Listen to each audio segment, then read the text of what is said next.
இளைஞர்கள் இளைப்படைந்து, ஆமென், இளைப்படைந்து சோர்ந்து போவார்கள்.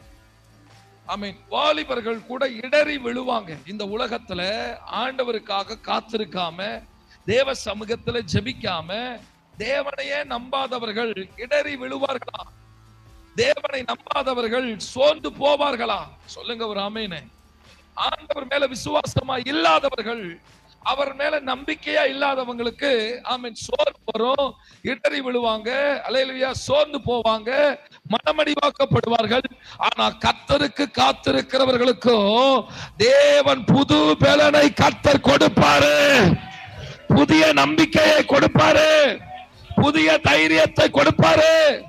ஒன்னு நல்லா தெரிஞ்சுக்குங்க, உங்க வாழ்க்கையில நடக்கிறது எல்லாமே புதுசு புதுசா நடக்கணும்னா, புதுசு புதுசா முடியணும்னா, புதிய காரியங்கள் நடக்கணும்னா, புதிய அற்புதம் நடக்கணும்னா, எவர் ஒருவர் கர்த்தருக்காக காத்திருக்கிறார்களோ அவர்களுக்கு பழசு நடக்காது, பழையது இருக்காது, பழைய வாழ்க்கை இருக்காது. தேவனுக்காக காத்திருக்கிறவருடைய வாழ்க்கை புதுசா இருக்கும், புத்துணர்ச்சியா இருக்கும், புது நன்மையா இருக்கும்.